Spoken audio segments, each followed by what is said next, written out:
saya Rizka Nur Cahyani dan kali ini gue sudah berada di Java Reef. Nah, Java Reef atau Java Aquatic ini terletak di Kebayoran Lama, Jakarta Selatan. Kali ini gue akan belajar serta nanya-nanya langsung tentang aquascape dan marine aquascape bersama owner dari Java Reef ini. Penasaran siapa ownernya? Yuk ikutin!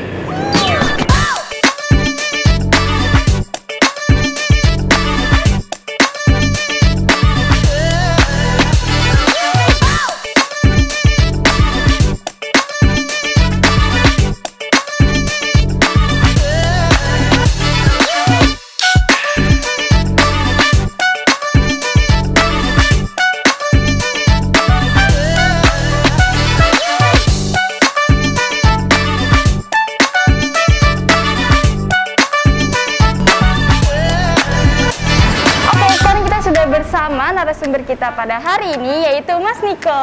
Halo semua. Jadi Mas Niko ini merupakan salah satu owner ya Mas dari Java Reef. Nah mungkin buat Mas Niko nih bisa jelasin dikit kali ya buat teman-teman di rumah yang belum tahu apa sih Java Reef itu? Oke, Java Reef adalah salah satu anak perusahaan dari Java Aquatic. Nah dia bergerak lebih ke arah untuk memenuhi kebutuhan marine hobbies di Indonesia.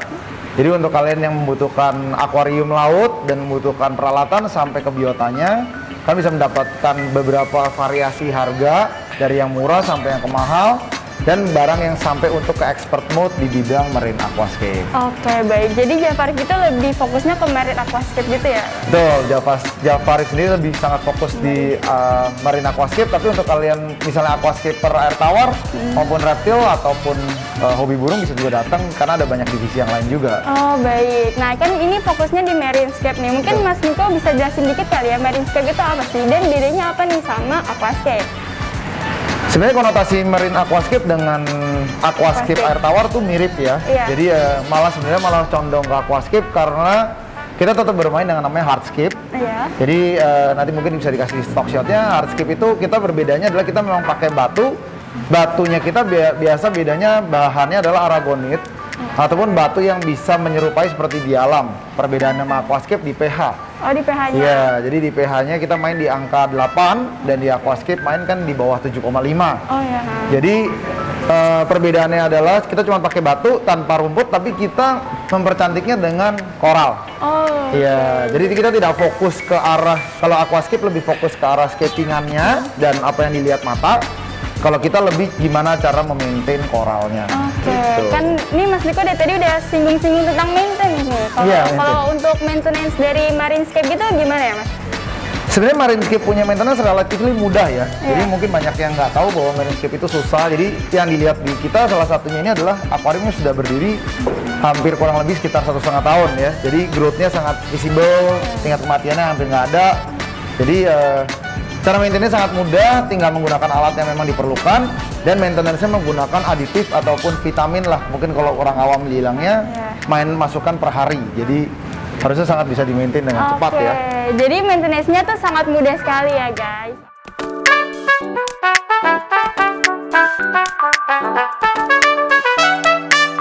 Oke, jadi di belakang saya udah ada marinescape nih yang sangat-sangat mencuri perhatian saya dari tadi. Oke, mungkin Mas Niko ini marinescape-nya Mas sendiri yang buat?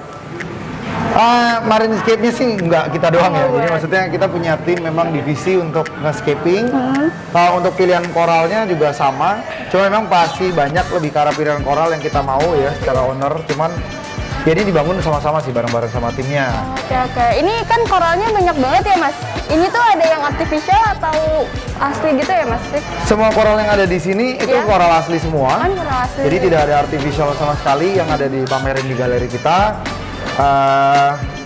Cuman ini ada berbeda-beda ya. Jadi kalau misalnya kita lihat dari beberapa akuarium, ini yang paling sering dicari di Indonesia ya. Jadi jenisnya namanya LPS ya. LPS. Jadi saat dia kena wave itu dia bentuknya seperti dayun-dayun gitu ya. Jadi agak biasa nih salah satu favorit koral yang ada di Indonesia gitu. Kalau untuk pilihan ikannya sendiri nih Mas, biasanya di marinescape gitu ikannya banyak nggak sih Mas? Atau biasanya sering dipakai apa ya Mas? Beda sama aquascape. Aquascape menurut kita walaupun ikannya jumlahnya banyak, jumlah di marine itu lebih banyak lagi. Jadi ikan air laut itu sampai mencapai 27.000 spesies dan yang sebenarnya dimasukin ke dalam akuarium air air laut ini mungkin bisa sekitar 14.000 spesies. Oke, banyak banget. Jadi ya, banyak banget. Iya. Cuma emang favorit orang selalu Nemo dan Dory ya, mungkin karena film ya. Jadi Jadi itu hal terkenal banget ya, Mas. dikenal banget. Jadi mungkin hal yang memang favorit banget akhirnya di Nemo, Dory dan teman-teman yang ada di film itu. Oke, ini kan lumayan gede juga nih ya Mas akuariumnya nih ya Mas. Ya. Jadi pas pembuatan ini kira-kira memakan waktu berapa lama nih Mas? Berapa jam? Semua proses pembuatan kalau dulu hardscapingnya sih mungkin sekitar 1-2 hari ya. Oke. Karena dia butuh di lem ya, di semen lagi biar jadi. Cuman kalau untuk pengisian, selalu saya rekomendasi 30 hari ya. 30 Jadi 30 hari dari setelah air masuk, secara semua parameternya sudah stabil baru masuk ya. Mungkin terakhir nih Mas, ada nggak sih dari Mas tips-tips untuk membuat marinescape seperti ini? Tipsnya belajarin dulu Belajarin dulu. marine aquascape-nya. Kedua, jangan terlalu banyak di Indonesia masalahnya selalu kalau beli akuarium itu benar-benar langsung ngisi ya. Oh ya. Jadi pastikan untuk mendapatkan filter yang bagus, karena filter yang baik dan filtrasi yang benar itu akan membuat ekosistemnya jauh lebih gampang dilihat ya gitu. Oke, jadi sebenarnya marinescape ini semuanya mengenai ekosistem ya Mas ya. Ya. Jadi sebelum kita untuk membuat marinescape ini jangan lupa untuk mencari filter yang bagus ya Mas. Betul. Nah mungkin buat teman-teman nih yang penasaran kayak apa aja sih filter yang bagus untuk marinescape, terus cara pembuatannya gimana? Kita baru sampai sini dulu karena kita di Aquafest itu ada workshop mengenai marinescape nih Mas. Untuk teman-teman kalian yang ingin tahu lebih banyak lagi tentang marine aquascape maupun marine scaping, kalian bisa langsung datang di Aquafest nanti ataupun online ya. Nanti online ya kayaknya. Oh iya, akan di virtual ya. disiarkan. Disiarkan secara virtual. Jadi dukung terus Aquafest Indonesia. Jangan lupa kalau ingin tahu pastikan untuk membaca dan menonton juga videonya. Nanti akan keluar mungkin di link-link tersebut untuk live-nya sendiri. Itu aja mungkin ya. Oke, bener banget nih. Jadi buat yang penasaran menunggu live setting ya dari Mas Niko, jangan lupa catat tanggalnya. Saya sekali lagi tanggal 19 September 2021. Nah mungkin ya, mungkin segitu aja kali ya Mas dari kita.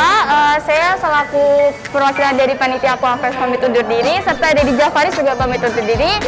Dadah semua, see you soon.